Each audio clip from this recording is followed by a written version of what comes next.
अगर आपका किचन भी मेरे किचन की तरह छोटा है, नॉन मॉड्यूलर किचन है और आपके पास काफ़ी सामान है, तो ये वीडियो आप लोग के लिए बहुत ही यूज़फुल होने वाली है, क्योंकि इस वीडियो में मैं आप लोग के साथ शेयर कर रही हूँ कि मैंने किस तरीके से अपने छोटे से किचन को ऑर्गेनाइज़ किया एंड डेकोरेट किया। और इसमें आपको काफ़ी टिप्स एंड आइडियाज़ मिलेंगे जो कि मैं अपने डेली बेसिस में उसे फॉलो भी करती हूँ। Hello everyone, welcome back to my channel Bina best. I hope आप सभी अच्छे होंगे। तो जैसे कि मैंने अपने पिछले कुछ वीडियो में आप लोग के साथ शेयर किया था कि अभी हम नए सरकारी क्वार्टर में शिफ्ट हो रखे हैं, तो मैंने इसकी कंडीशन आपको दिखाई थी कि जब हमको ये सरकारी क्वार्टर मिला था तो किस कंडीशन में था। तो हमने इसको काफ़ी क्लीन किया, इसमें पेंट किया, क्योंकि ये क्वार्टर काफ़ी टाइम से बंद था तो इसमें काफ़ी धूल मिट्टी वगैरह थी। तो अच्छे से इसको क्लीन करने के बाद हमने सामान ऐसे ही एडजस्ट करके रख दिया था। इतना एडजस्ट कर दिया था कि डेली इसमें खाना वगैरह बन सके, क्योंकि बच्चों के डेली स्कूल चल रहे थे। तो अब मैं इसका आज डीप क्लीनिंग करने वाली हूँ। तो मैंने सारा सामान किचन से निकाल लिया था, पर मेकओवर करने से पहले मैंने अपने लंच की भी तैयारी कर दी थी, क्योंकि काफ़ी टाइम लगने वाला था, ये मुझे पता था। इसलिए मैंने लंच बना के रख दिया था साइड में। और इसमें ज़्यादा शेल्फ़ नहीं मिले हैं, बस 2 शेल्फ़ मिले हैं, वो भी काफ़ी छोटे हैं। और किचन में हमारे पास काफ़ी सामान हो जाता है, डब्बे वगैरह काफ़ी रहते हैं। और किस तरीके से मैंने इन डब्बों को बहुत अच्छे से ऑर्गेनाइज़ किया और काफ़ी सामान आ जाता है, तो आगे आपको देखने को मिलेगा। और इस किचन में हमको ये बर्तन रखने के लिए बर्तन स्टैंड भी मिला हुआ है, साथ में इसमें कैबिनेट्स भी बने हुए हैं पहले से। तो इसमें काफ़ी सामान आ गया था नीचे। तो वीडियो स्टार्ट करते हैं। और डीप क्लीनिंग का सबसे फर्स्ट रूल रहता है कि जिस भी जगह को आप डीप क्लीनिंग कर रहे हैं उस जगह को पूरे खाली कर दीजिए। जैसे ब्लैंक कैनवस होता है, सेम उसी तरीके से सारा सामान बाहर निकाल लीजिए और उसके बाद ही डीप क्लीनिंग कीजिए। और जैसे मैंने पिछले वीडियो में बताया था कि मैंने मार्केट से एडजस्टेबल रॉड ख़रीदा था जाले वगैरह साफ़ करने के लिए। इससे बड़े अच्छे से जाले साफ़ हो जाते हैं।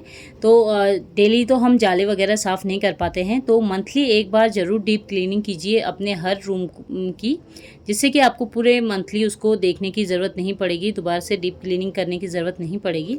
तो इसलिए मैंने पहले जाले वगैरह निकाल लिए थे। और उसके बाद किचन में जो ये विंडोज़ रहती है, इसमें काफ़ी आप देख सकते हैं धूल वगैरह रहती है, जिससे कि ये बिल्कुल भी अच्छा नहीं दिखता है। तो इसको साफ़ करने का सबसे बेस्ट तरीका है, जो कपड़े धोने वाला जो ब्रश रहता है उससे मैंने इसको अच्छे से रब कर दिया था, अंदर की साइड से भी और बाहर की साइड से भी। तो जितना भी इसमें धूल मिट्टी वगैरह था आराम से निकल गया था। तो इन विंडो को डेली तो हम साफ़ नहीं कर सकते हैं, तो मंथली एक बार ज़रूर क्लीन कीजिए इसको, क्योंकि किचन में काफ़ी अच्छी एयर आती है इसी विंडो से। तो इसलिए मैं मंथली एक बार ज़रूर इसको क्लीन कर लेती हूँ। और जितने भी अभी हमने जाले वगैरह साफ़ किए थे उसको एक बार और अच्छे से मैंने साफ़ कर दिया था, शेल्फ़ को और काउंटर टॉप को। अब किचन को क्लीन करने के लिए मैं आपको 2 सॉल्यूशन बताती हूँ। एक फर्स्ट सॉल्यूशन है, आपने हाफ़ ग्लास पानी लेना है और उसी हाफ़ का आपने लेना है विनेगर लेना है। यानी कि जैसे आप 2 चम्मच पानी लेते हैं तो 1 चम्मच आप विनेगर ऐड कीजिए और ये बहुत ही बेस्ट सॉल्यूशन बन के रेडी हो जाता है। और जो दूसरा सॉल्यूशन है वो है, जैसे आपने बेकिंग सोडा लिया है उसमें विनेगर ऐड कर दीजिए और जो डिश वॉश है या डिटर्जेंट लिक्विड आता है वो आप मिक्स कीजिए और गुनगुने पानी से इन चारों को अच्छे से मिक्स कर दीजिए। तो ये भी बहुत अच्छा सॉल्यूशन रहता है। ये उस जगह के लिए बेस्ट है जहाँ पे काफ़ी चिकनाई रहती है, निकलती नहीं है, तो ये सॉल्यूशन उस जगह के लिए बहुत ही बेस्ट है। अब जो ये मैंने पानी और विनेगर वाले सॉल्यूशन बनाया था, इसको आप डेली अगर यूज़ करते हैं अपने किचन में तो बहुत ही बेस्ट रहता है, क्योंकि किचन में काफ़ी चींटी कॉकरोच वगैरह रहते हैं। तो अगर आप इसको डेली वीकली अगर इस सॉल्यूशन को यूज़ करेंगे अपने किचन में, किचन को काउंटर टॉप को क्लीन करने के लिए, तो आप देखेंगे कि आपके जो चींटी व कॉकरोच वगैरह आते हैं किचन में बहुत ही कम हो जाते हैं। और जो विनेगर और मैंने बेकिंग सोडा का आपको सॉल्यूशन बताया था, वो जो ये टाइल्स के बीचों बीच में गंदगी फंसी रहती है, काफ़ी चिकनाई रहती है, तो उस जगह में ये बहुत ही अच्छे से काम करता है। आपने इसको स्प्रे कर देना है और 5 मिनट के लिए रखने के बाद जो आप बर्तन धोने वाला स्क्रबर होता है उससे आप अगर क्लीन करेंगे तो ये टाइलों के बीच में जो गंदगी फंसी रहती है वो बड़े ही आराम से निकल जाती है। तो आप ये वीक में एक बार ज़रूर इस सॉल्यूशन से अपने किचन के टाइल्स को क्लीन कीजिए, तो काफ़ी अच्छे से साफ़ हो जाते हैं और शाइन भी बनी रहती है। तो जो मैंने विनेगर और पानी वाला सॉल्यूशन बनाया था, इसको आप बना के रख सकते हैं और जब भी आप खाना बनाएं उसके बाद इस काउंटर टॉप को ज़रूर उससे क्लीन कीजिए। तो आप देखेंगे आपको हफ्ते भर में काफ़ी फ़ायदा मिलेगा चींटी और कॉकरोच से। तो जो विनेगर और पानी का सॉल्यूशन था उसको मैं डेली गैस के ऊपर भी स्प्रे करती हूँ, क्योंकि खाना बनाते समय काफ़ी तेल के निशान वगैरह रह जाते हैं इसमें। अगर आप उस सॉल्यूशन से इसको साफ़ करते हैं तो इसमें कोई भी चिकनाई वगैरह नहीं रहती है गैस में। और साफ़ कपड़े से मैंने अच्छे से इसको क्लीन कर दिया था। गैस के सामने वाली जो टाइल्स थी, शेल्फ थे और जो काउंटर टॉप था, उसको मैंने एक साफ़ कपड़े से अच्छे से साफ़ कर दिया था। इससे शाइन भी बनी रहती है और जो किचन में स्मेल वगैरह आती है वो बिल्कुल भी नहीं आती है। जो हमने सॉल्यूशन बनाया था पानी और विनेगर का, उसको मैं स्प्रे कर देती हूँ इस बर्तन स्टैंड में, क्योंकि इसमें भी काफ़ी चिकनाहट वगैरह रहती है और बर्तन रखते हैं तो पानी के निशान वगैरह रह जाते हैं। तो इस सॉल्यूशन से बड़े अच्छे से साफ़ हो जाते हैं। अगर ज़्यादा चिकनाहट या ज़्यादा दाग धब्बे हैं तो आप स्क्रबर का यूज़ कर सकते हैं। तो स्क्रबर से बड़े आराम से निकल जाता है जब भी आप इस सॉल्यूशन को स्प्रे करते हैं तो, और शाइन भी बनी रहती है। तो किचन को अच्छे से मैंने क्लीन कर दिया था। जो टाइल्स थी काफ़ी अच्छे से शाइन करने लग गई थी और फर्श में भी पोछा वगैरह लगा दिया था। अब किचन में इतनी जगह नहीं है कि जो बड़े बर्तन हैं उनको रखा जाए। कैबिनेट मिले तो हैं बट इतने बड़े कैबिनेट्स नहीं हैं कि ये चावल आटे के डब्बों को रखा जाए। तो इसको रखने के लिए मैंने एक जुगाड़ बनाया हुआ है। तो इस साइड मैंने रख दिया था जो सिंक है उसके नीचे। अब मैंने लिया है जो सब्ज़ी रखने वाली ट्रे आती है, इनको लिया है। इनको साइड में मैंने कुछ इस तरीके से रखा है और दूसरी साइड पे मैं बनाने वाली हूँ। तो यहाँ पे मैंने कुछ पत्थर भी रख रखे हैं तो इसे हाइट देने के लिए, और इसको कवर कर दिया है एक ग्रीन पॉलीथीन से। अब इसको सामान रखने के लिए हम यहाँ पे कुछ सेल्फ जैसा बनाएंगे। तो ये मैंने लकड़ी का एक, अगर आपके पास चौड़ा टुकड़ा है लकड़ी का तो आप उसको इस तरीके से रख सकते हैं, तो काफ़ी हेल्पफुल रहती है। तो इस तरीके से रख दिया है, आराम से जो चावल आटे के डब्बे हैं वो बाहर निकल जाएंगे। अब इसको कवर कर देंगे क्योंकि ऊपर सिंक है तो ऊपर से पानी वगैरह गिरे तो लकड़ी ख़राब ना हो। तो मैंने एक ये जो कट्टे वगैरह आते हैं उसको कट कर लिया है, पॉलीथीन के जैसा रहता है, इससे कवर कर दिया है तो पानी गिरेगा तो ये ख़राब नहीं होगा। और ऐसा ही मैंने दूसरी साइड भी बनाया हुआ है, क्योंकि किचन में काफ़ी कम स्पेस है और शेल्फ भी नहीं बने हुए हैं जिसमें कि बड़े बर्तन रखे जाएं। तो इस तरीके का आप जुगाड़ बना सकते हैं, शेल्फ बना सकते हैं और अपने बर्तनों को इसमें एडजस्ट कर सकते हैं। और जो सिंक एरिया के नीचे बनाया हुआ था इसमें मैंने ये बड़े बर्तन रखे हुए हैं, क्योंकि कैबिनेट्स में इतनी स्पेस नहीं है कि इतने बड़े बर्तन आ सकें। और जो दूसरी साइड बनाया था उसके नीचे मैंने डस्टबिन को रख दिया है, तो ईज़ी टू यूज़ रहेगा यहाँ पे। और यहाँ पे मैंने मिक्सर जार को भी रखा हुआ है क्योंकि स्विच वगैरह यहीं पे है। तो कैसे इन लकड़ियों के टुकड़े से काफ़ी अच्छे शेल्फ बन गए हमारे बर्तन रखने के लिए। और यहाँ पे जो मेरे को बर्तन स्टैंड मिला हुआ है यहाँ पे मैंने उतने ही बर्तन रखे हैं जितना हमको यूज़ में आते हैं। जितने भी एक्स्ट्रा बर्तन हैं वो सब मैंने स्टोर में रख दिया था पहले ही। और जब ये कटोरियाँ वगैरह होती है इनको फैला के ना रख के एक के ऊपर एक रखे। जब हम बर्तन वॉश कर लेते हैं, बर्तन अच्छे से सूख जाते हैं जितना भी उसमें पानी है, उसके बाद एक के ऊपर एक रखेंगे तो काफ़ी स्पेस आपको मिल जाएगी। और तवा भी मैंने यहीं पे रखा है जहाँ पे थालियाँ वगैरह रखी हुई है। अब इस बर्तन स्टैंड के ठीक सामने हुक्स वगैरह मिली हुई है करची हैंग करने के लिए, बट यहाँ पे बिल्कुल अच्छी लगती है। तो मैंने इसी बर्तन स्टैंड के बगल में टाइल है, यहाँ पे पहले से कुछ ड्रिल किए हुए थे, कील लगाए हुए थे, बट मैंने अलग से कील लगाई। जब हम टाइल में कील लगाते हैं तो टाइल टूट जाती है, तो टूटे ना तो आपने क्या करना है, जो दो टाइलों के बीच का जॉइंट है उसके बीचों में आपने इन कीलों को लगाना है, तो कील बड़े आराम से लग जाती है इसमें टाइल्स में। और यहाँ पे मैंने हैंग कर दिए हैं सारी करची और जो चाय वगैरह के पतीले थे उनको। अब जो नीचे हमने सब्जी रखने वाला ट्रे बनाया था उसमें मैंने इस तरीके से कुछ डब्बे और कुछ सामान रख दिया है। और इसी के बगल में एक और जो मेरे पास बॉक्स था, ये बाल्टी जैसी थी, इसमें हमारा जो एक्स्ट्रा राशन वगैरह रहता है वो रहता है। तो यहाँ पे जब भी मैं खाना बनाती हूँ तो मेरा जो छोटा बेटा है वो यहीं पे आके बैठ जाता है, तो उसके लिए यहाँ पे थोड़ा सा बैठने के लिए बनाया हुआ है। और ये कुछ मैट रख दिया है, तो कुछ खाना वाना खाए तो यहाँ पे बैठ के आराम से खाना खा सकता है। अब जो हमको शेल्फ मिले हैं इनको अब ऑर्गेनाइज़ करने की बारी आ गई, क्योंकि काफ़ी सामान और काफ़ी डब्बे रहते हैं। तो इस किचन में 2 ही शेल्फ मिले हैं और सामान काफ़ी ज़्यादा है, तो मैंने ये वुडन प्लैंक ले रखा है। इसको रखने के लिए मैंने पत्थर रखे हैं और इन पत्थरों को मैंने कवर किया हुआ है कपड़ों से। तो आप किसी से भी इसको कवर कर सकते हैं। अगर डायरेक्टली पत्थर रखेंगे तो दिखने में अच्छा नहीं लगेगा, इसलिए मैंने इनको कवर कर दिया है। और जो ये प्लैंक लिया हुआ है इसके ऊपर मैंने रख दिया। अब हमको एक और शेल्फ मिल गया है जिसमें काफ़ी डब्बे आ जाएंगे, और जितने भी किचन के डब्बे थे उनको मैंने अच्छे से क्लीन कर लिया है। और मंथ के स्टार्टिंग में अगर आप एक बार इन डब्बों को क्लीन करके रख लेते हैं तो दोबारा आपको इन डब्बों को क्लीन करने की ज़रूरत नहीं पड़ती है। तो मंथ के स्टार्टिंग में ही मैं जितने भी डब्बे हैं उनको क्लीन कर लेती हूँ। जितने भी दाल के डब्बे हैं उसमें मैं इस तरीके के कैप रख लेती हूँ, दाल मेजर करने के लिए भी ईजी रहता है। और ऊपर की जो शेल्फ बनाई थी उसमें बड़े डब्बे रख दिए हैं और उसके नीचे छोटे डब्बे अच्छे से ऑर्गेनाइज करके रख दिए हैं। अब एक ही शेल्फ बची है और इतना सारा अभी डब्बे रखने बाकी हैं। तो इसको मैंने रखा हुआ है, जो पहले मैंने DIY किया हुआ था अपने चैनल में, आप लोग के साथ शेयर किया था। इस तरीके के शेल्फ़ बनाए हुए हैं, इसको मैंने इस तरीके से रख दिया है यहाँ पे। और यहाँ पे सारे मसाले रखे हैं जो मुझको डेली चाहिए होते हैं खाने बनाने के लिए। तो बिल्कुल आँखों के सामने इसको रखिए, जिससे कि आपको ईज़ी रहेगा खाने बनाते समय मसाले जो चाहिए होते हैं। और इसके नीचे कुछ मैंने और मसाले रखे हैं, तो कुछ पीछे साइड रखे हैं, कुछ आगे की साइड रखे हुए हैं। तो यहाँ पे सारे जितने भी खड़े मसाले होते हैं उनको मैंने अच्छे से ऑर्गेनाइज़ करके रख दिया है। और जितने भी डब्बे थे उनको साथ ही साथ में क्लीन करते जा रही थी, क्योंकि डब्बों में काफ़ी चिकनाई वगैरह आ जाती है। तो इस तरीके से मैंने इसको ऑर्गेनाइज़ कर दिया। और दूसरी साइड में ऊपर की साइड ड्राई फ्रूट्स रख लूँगी। और जितना भी खाने वाला सामान है उसको आप हमेशा अपने नज़रों के सामने रखिए, जिससे कि वो सामान ख़राब भी नहीं होता है और टाइम से यूज़ भी हो जाता है। और यहाँ पे कुछ आगे मैंने ये ब्लू एंड वाइट कलर के जार DIY किए हुए थे, इनको रखा है। इसमें नमकीन रखी है, इसके बगल में चाय पत्ती, चीनी, गुड़ और जो भी सामान है वो रखा है। और साइड में मैंने रखा है बेसन, मैदा, सूजी वगैरह चाहिए होता है वो रख दिए हैं। तो इस तरीके से मैंने यहाँ पे ऑर्गेनाइज़ किया है इस शेल्फ़ को। तो काफ़ी सामान आ जाता है अगर आप अच्छे से ऑर्गेनाइज़ करके रखते हैं। और जो ये एक्स्ट्रा सामान है, जैसे चाइनीज़ फूड जब हम बनाते हैं वो मैं डेली नहीं चाहिए होता है, तो उसको मैं नीचे रख दूँगी।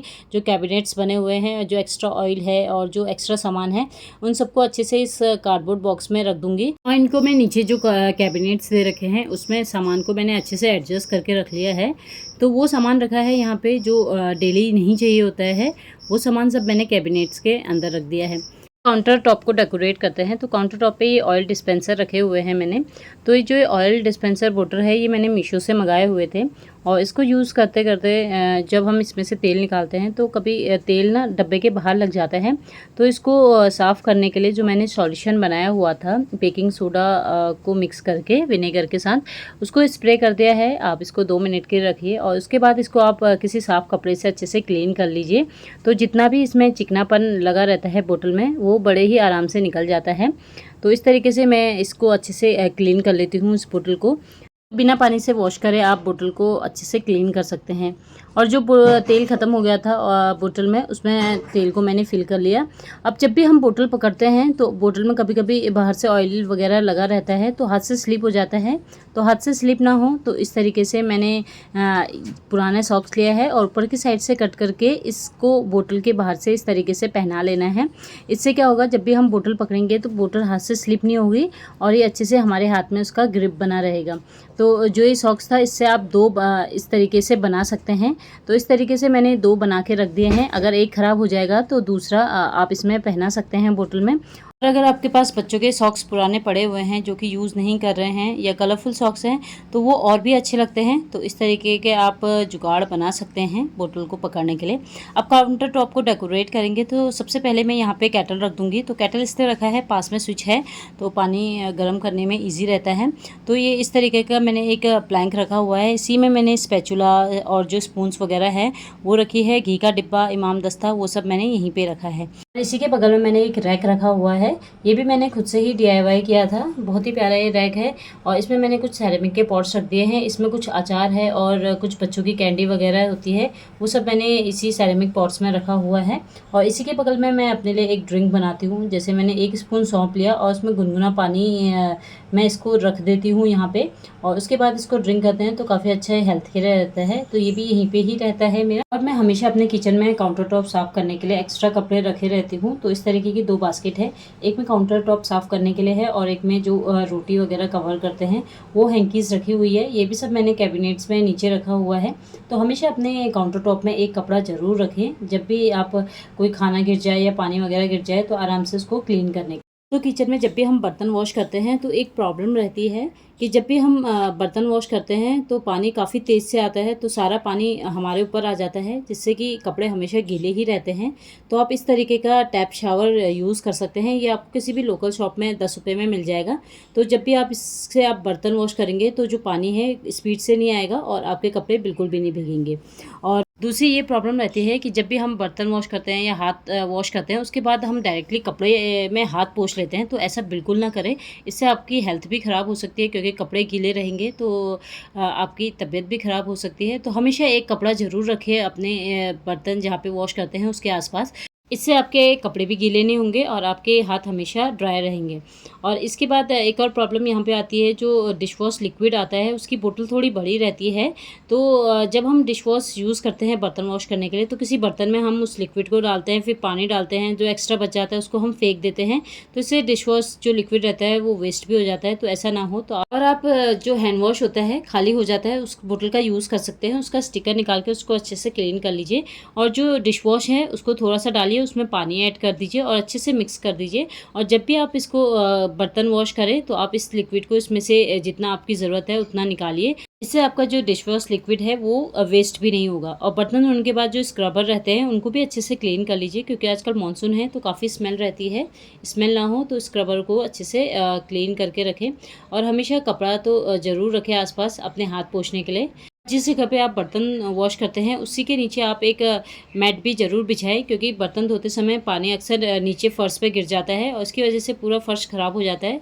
तो मैट ज़रूर रखें। अब ये कुछ DIYs हैं, इन्हीं को मैं वॉल पे हैंग करने वाली हूँ। जैसे एक की वॉल है, इसमें पूरी टाइल लगी हुई है, तो टाइल पे कील लगाना इम्पॉसिबल है, क्योंकि बीचों बीच में लगाएंगे तो टाइल टूट जाती है। तो टाइल टूटे ना, तो क्या करना है, आपने जो 2 टाइल है उनके बीच में जो गैप रहता है उसी में आपको इन कीलों को लगाना है। और मैंने छोटी सी कील ले रखी है, बड़े ही इजीली किसी भी वॉल पे लग जाती है और ज़्यादा दिखती भी नहीं है।